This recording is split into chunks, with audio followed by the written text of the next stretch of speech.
Welcome to another episode of TPM Ridge, the podcast where we bring in industry leaders in technical program management to share their insights, experiences, and the lessons they've learned on the front lines of the TPM movement. I'm your host, Doran Katz, and each week we dive in deep into the methodologies, mindsets, and tools that will empower you to drive excellence in technical program management. Whether you're new to TPM or looking to take your skills to the next level, this podcast is your go-to resource for transforming TPM principles into real-world success.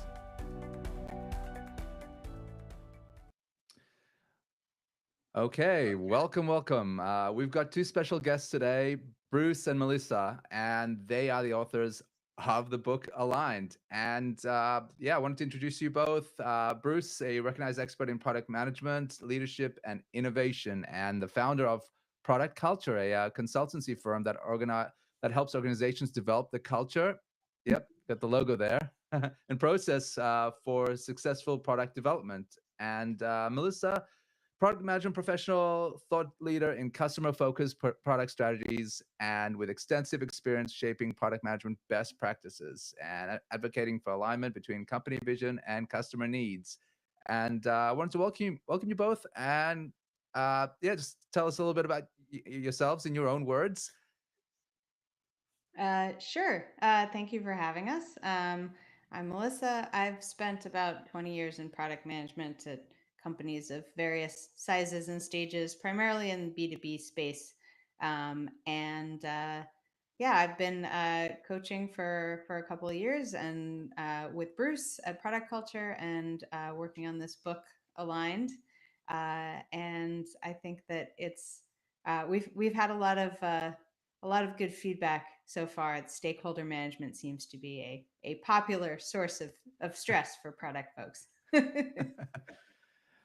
My background is similar. Like Melissa, I was a product person for many years, worked my way up to VP of product at a startup, and began to see patterns of similar problems and challenges for product teams in multiple different companies. And for the past 11 years, I've been a coach and advisor and author and speaker. And I've worked with hundreds of companies all around the world.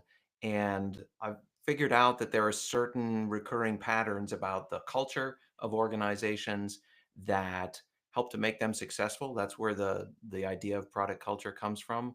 One of those key factors for success is good stakeholder management. That's where the book came from.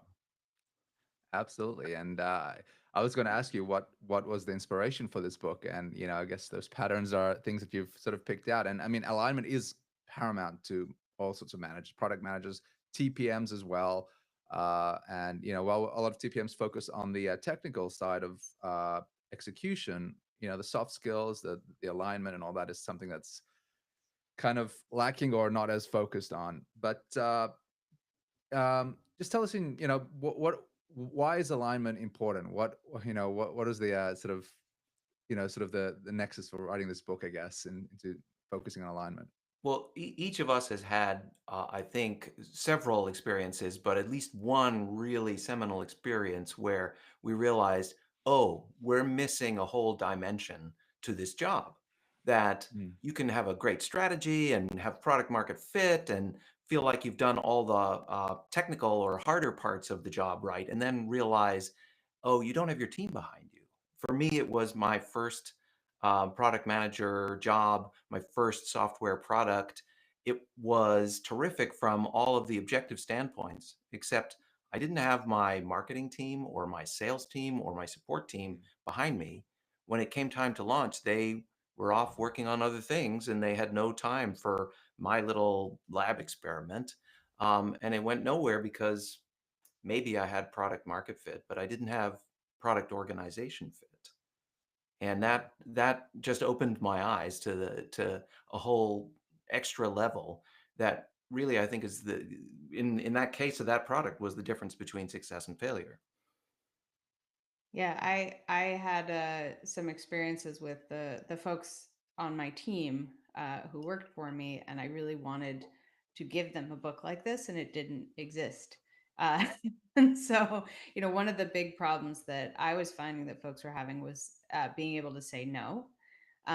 So I had one person on my team who just said yes to everything because they felt bad saying no, even though they knew they couldn't do it. I had somebody else on my team who said no to everything and never gave an explanation, and people were like, what's going on? Why is she saying no to everything?" And so I originally had a concept for a book on just saying no to stakeholders. And I talked to Bruce, and he's like, "I feel like there's more here," but that ended up being one chapter. It's still in the book, still a key Yes. part of the job, right? But yeah, there's a Yeah. lot more to it. There's getting to yes. There's co-creating a roadmap. There's a lot more to it. Yeah, no, and I'll get back to the no because that's one of the chapters that I was very interested in as well, actually, and something that I've sort of lacked with saying sometimes, depending on the context and the environment. But in one of your early chapters, you talked about organizational structure, functional versus matrix, and something that we're even taught in our PMP exams and things like that. But what techniques do you use to manage stakeholders whom aren't your direct line of reporting or across in different types of organizational structures? I I don't think think you ever have stakeholders that directly report to you, right? Like those, that would just be your team. Right. I don't know, yeah, Bruce, you have some. this is kind of the universal situation, I feel like, or nearly so. We all work in, formally speaking, some form of matrix organization where we depend on people of different functions to get the Right. job done, to get the product out, sold, marketed, supported, financed, etc. So all of those are functions, and probably, like Melissa said, none of them report to Mm, you. There are some organizations where you have a product management like GM function, and yeah. maybe some of those people, often not all of them, but some of them do report to you. But that's relatively rare compared to that cross-functional matrix where you've got to lead by convincing people it's the right thing to do, as opposed to by just telling them do this, do that, do the other thing. I think it's a really important leadership skill. In fact, people complain about managers who are micromanagers because they just tell you what to do all the time. And we have, maybe in product, the advantage that we can't do that, because Mm, There's why would they listen to us? there's a famous quote. I'm forgetting the the name of the person right now, but it's, I'm going to build a boat not by instructing people to find wood and hammer it together, but by mm, teaching them to yearn for the vast endless sea, right? And so like a lot of it is by motivation, right? They're going to build a boat because they want to go to sea, not because you're right. telling them to nail things together. So really working with your stakeholders and figuring out what are their motivations, right? What drives them? What are their incentives? How do they measure success, and appeal to that as opposed to just trying to convince them to do your thing. Right. So we have some pretty specific suggestions about how to accomplish that in the book. The first thing, as you alluded to, is to map it out. Understand the structure of your organization so that you know who you depend on and where they're situated within the organization to be successful. Sometimes that'll be obvious from the org chart, and sometimes it won't. Sometimes it's because there's hidden power players who you don't report to them, they don't report to you. There's no obvious traceability on the org chart, but they are the sort of person who the CEO has coffee with every day. And so they are whispering in the CEO's ear about what they think is important, and you want your project or product or whatever it is to be on that person's list.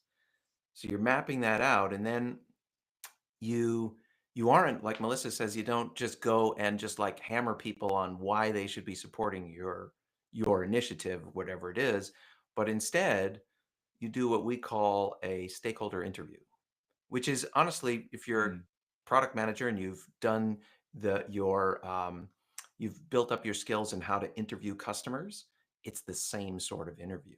You don't start off by, again, hammering them with your awesome demo, but instead asking them about themselves, about their job, about what success looks like, what they're trying to accomplish, what numbers they need to hit by the end of the quarter, where their bonus is coming from, and where they're struggling with that. So you uncover challenges, problems, jobs to be done, just like you would with a customer. It's much easier to build um, not only rapport, but a bridge to between your goals and their goals if you know what they are. Mm, right. And I know in your book you also talked about the DACI model, one of the tools, similar to RACI, but yeah, as a tool for decision making and sort of and I guess this is something you do as part of the interview process, or at which phase do you normally look at doing this? And tell us a little bit about your So process. Yeah. yeah, so the Daisy model is essentially like figuring out or deciding who is the decider. So I've found a lot of times that when a project gets stuck, you're like, why are we still talking about this? Why is nobody Mm, doing anything? You're like, oh, because we didn't name somebody to be the decision maker. So nobody is making decisions because nobody knows who's supposed to be making the decisions. So the role of Daisy is driver, uh, please, Approver. Bruce, refer. You'd think I memorized it.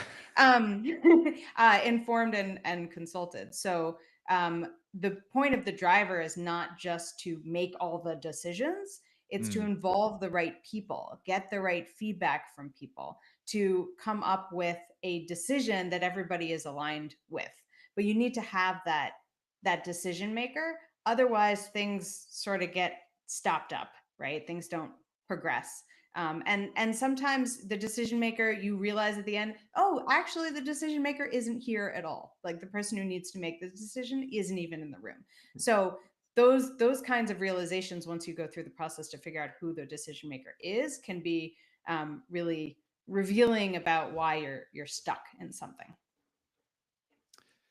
yeah. And I know at Amazon, working here in the Pacific Northwest, they have what's called a single-threaded owner. They always Hmm. try to find somebody and say, "Well, you are responsible," It's and the it's sort same of concept. Single yeah, threaded owner, or Apple calls it the DRI, directly responsible individual.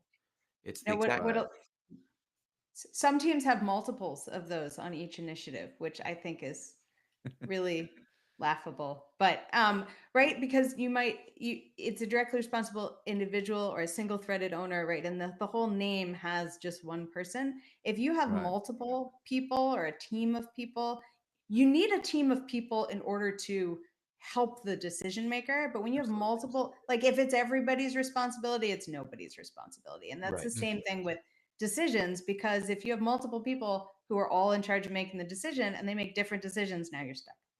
yeah, right. yeah, So one of two things happens. Either you get misalignment, people going off in different directions, or um, you get everyone frozen because they're not sure what the decision is, and no one's sure how to make a decision because there isn't a clear owner.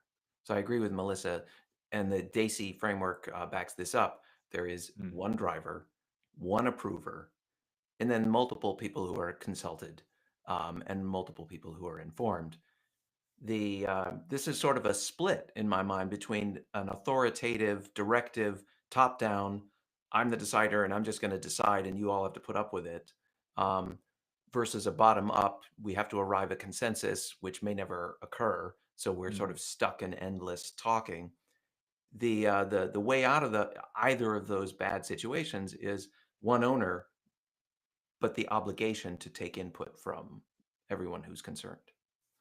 Right. You get advice, you get data points and input from the working group, and essentially you don't get a decision paralysis by working as a consensus, but essentially using that to come to a decision.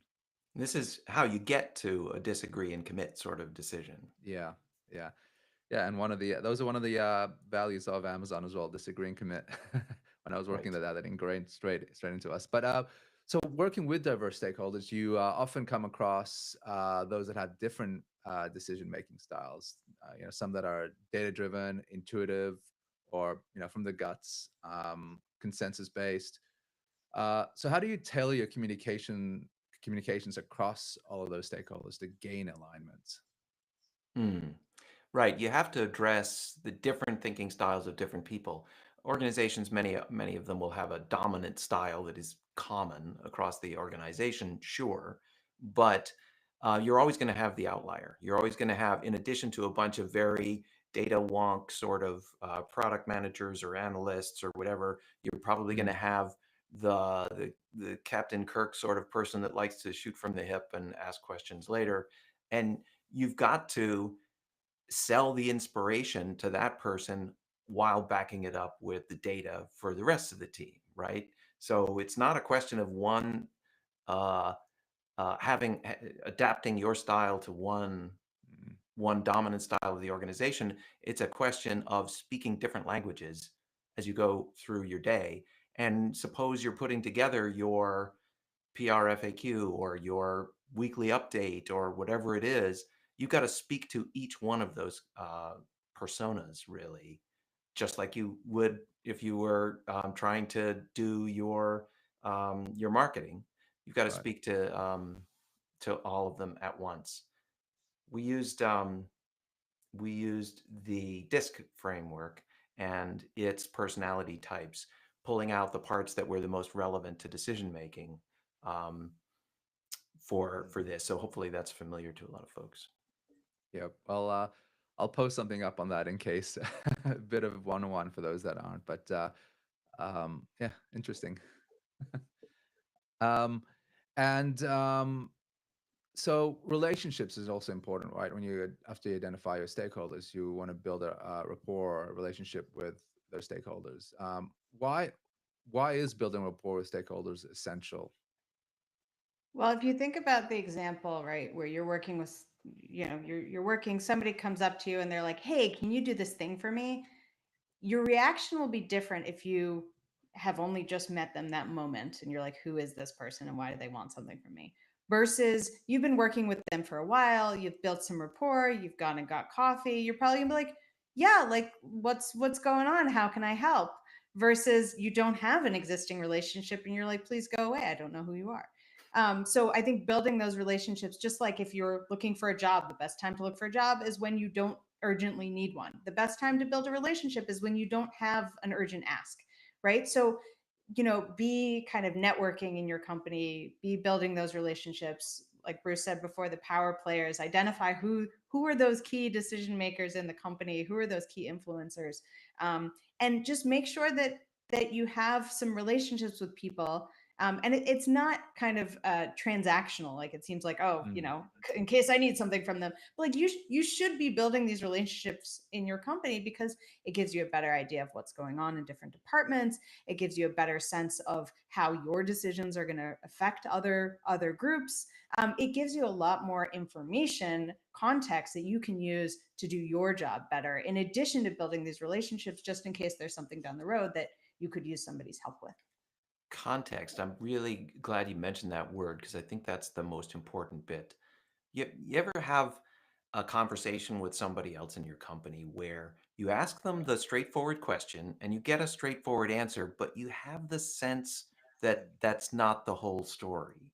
You have the sense, the answer seems a little too simple, a little too pat, and then you find out later that they were thinking something completely different, but they weren't willing to tell you because they don't know you. They don't know if they can really trust you. So, in order to get past the easy answer to the real answer, you've got to develop a certain amount of trust between you and your stakeholders. In order for that to happen, you've got to be real human beings to each other, not just people who fill out boxes on the org chart. Not, you got to get past the official answer, the safe answer, to the real answer that's going to be the difference between them actually actively supporting your thing and maybe not. Maybe in the budget meeting, they don't stand up and defend your project when things are being cut because because you weren't able to come to a real understanding.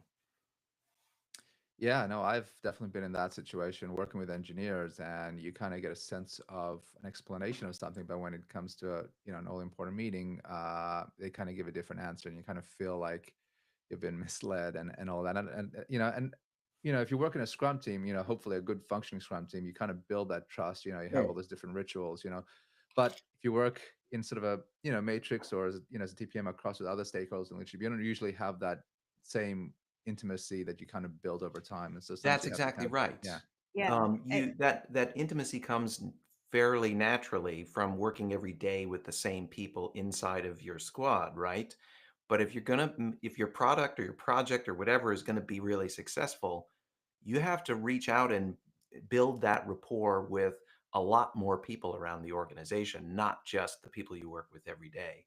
And because you don't sit with them every day, because they don't feel like their job is dependent on your job, it's more effort on your part. Mm, Um, it won't just come naturally unless you make an effort.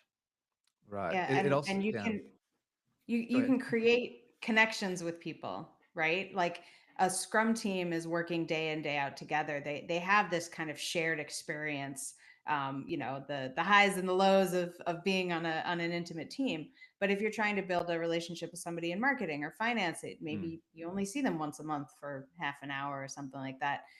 Finding those kind of connections that you have with each other is a good way to mm, build rapport, to make sure that they think of you as a real person, as opposed to just like, right. the TPM or the whoever, right? That you're Daron, you're a person who's like a real person, has real connections.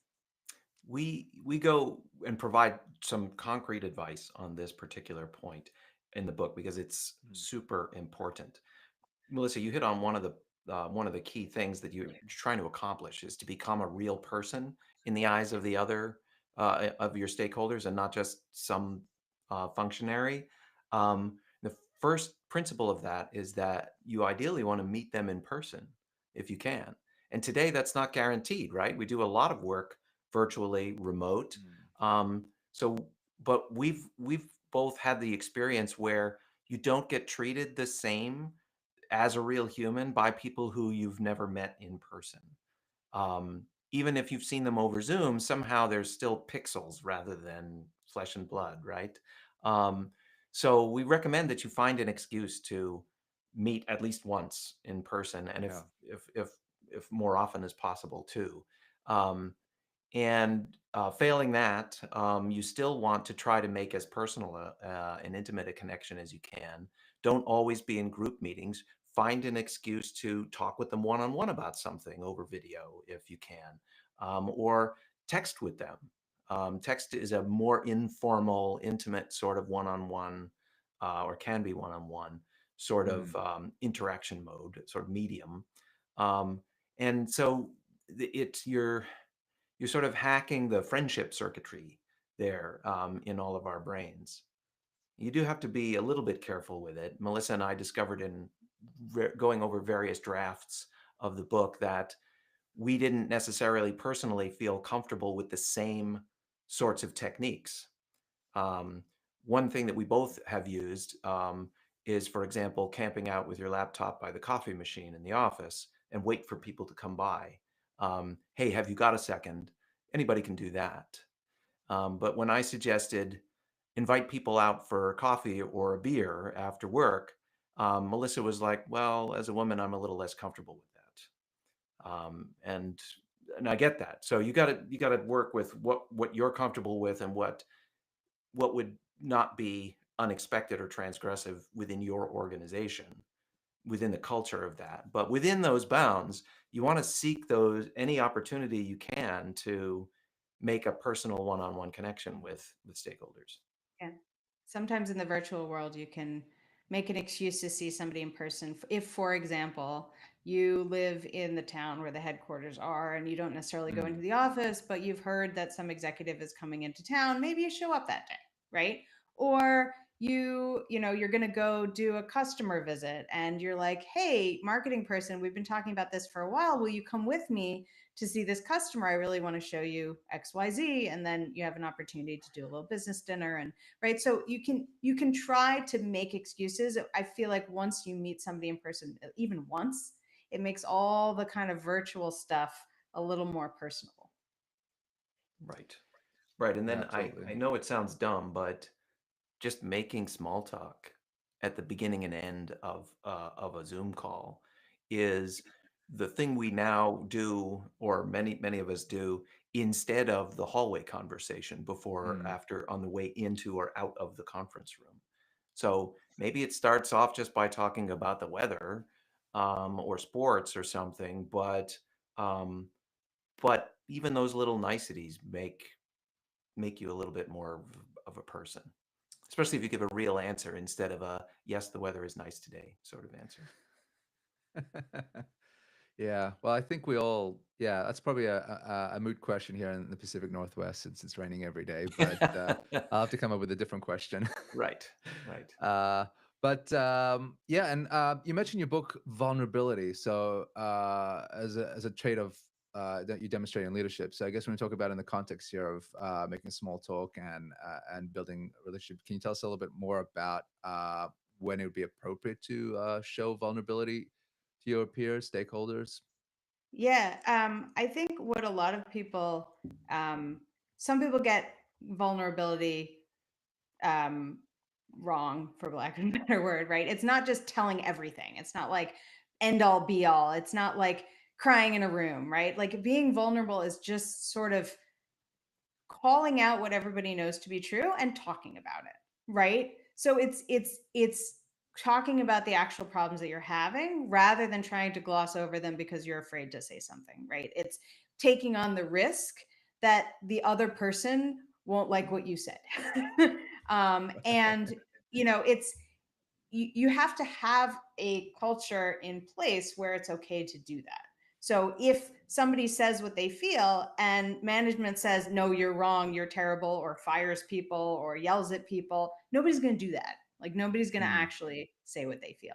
So it has to be a environment that's conducive to that. And managers and leaders, I think, have that opportunity, responsibility to create a space where people can say what they're really thinking, because that's where you find the actual problems. That's where you find the opportunities. That's where you find the innovation, is for people to feel like they're allowed to speak up and, call out the elephant in the room. Like, hey, we're all here. We all keep talking about this thing, but like nobody's talking about this. I think we should talk about it. And those are the kinds of things where you're not sure how people are going to react, but you say it anyway because it's important. That's right.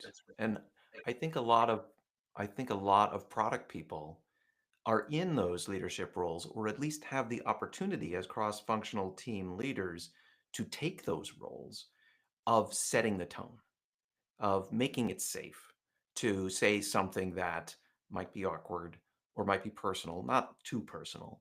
But you can, and maybe this is maybe you'll see this as a too much of a stretch. But if I start off the meeting by giving the here's why we're here sort of agenda sort of stuff, but then and then some, but I also say when somebody asks me how I am, well, actually my back is kind of bothering me today.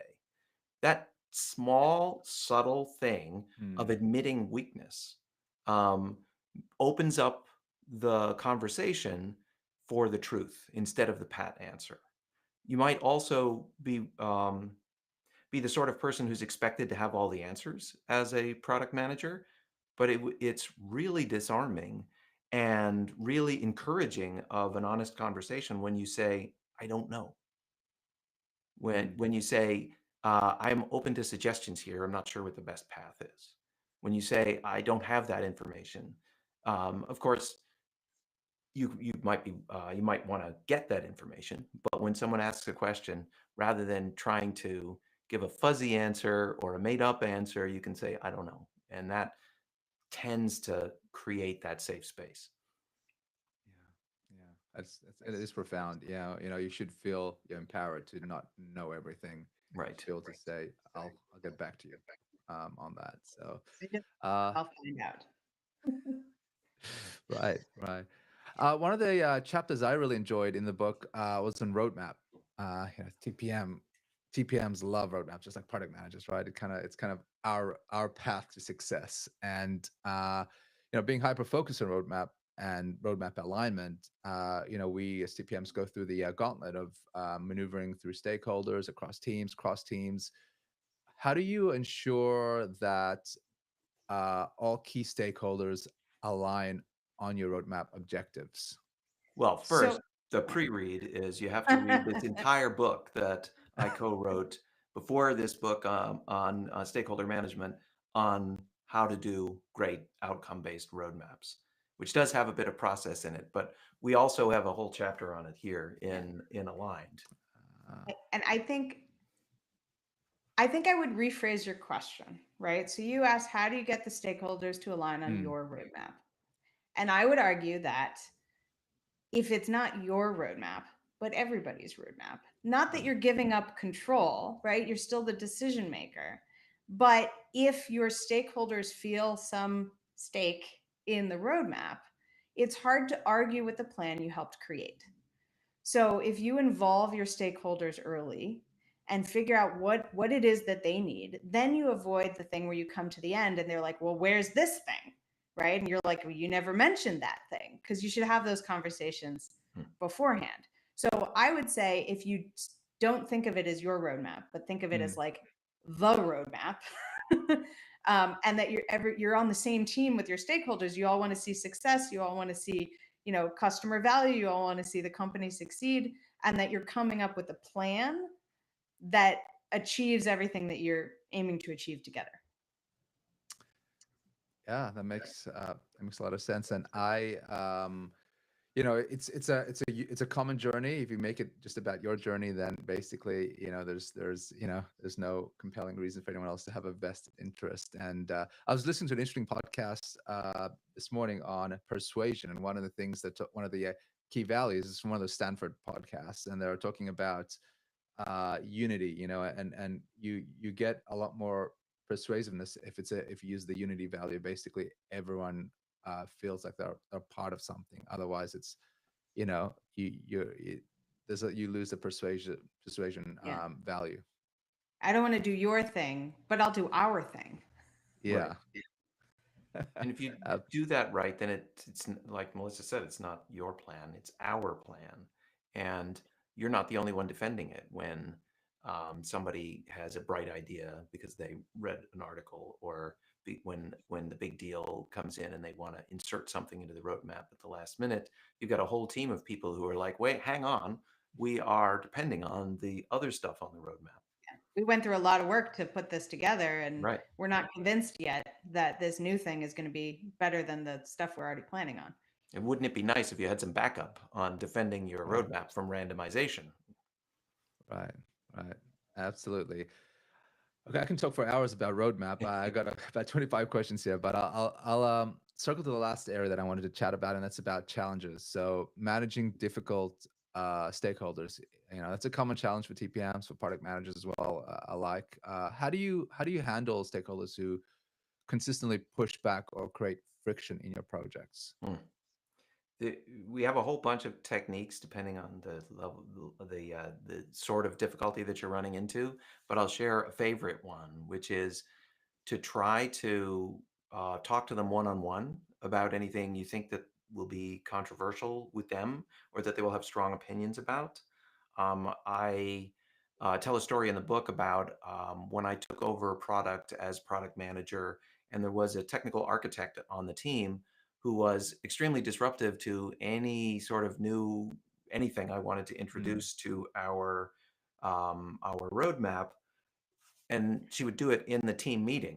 As soon as I brought up the idea, she was like, "Oh, you're going off the rails here. This is never going to work." And the rest of the team was actually really uncomfortable with this. They were kind of like, "Mom and Dad are fighting. What are we supposed to do?" And what I learned, I picked this tip up actually from the previous product manager who said, "Oh, I know exactly how to handle this person," was to preview those new ideas with her one-on-one before the group meeting, to let her absorb them and think about them, and we could debate them or maybe even modify them one-on-one, which did a couple of things. One is it gave her time to think. So if she was going to have a negative reaction, nobody else had to see that. Number two, it gave me a chance to understand what her concerns were and maybe modify the plan, because maybe she has a point, before, again, it goes to the rest of the team. And number three, she really appreciated that I was valuing her input. And so she wasn't fighting with me. It didn't feel that way. It felt more like we were collaborating on arriving at the best answer.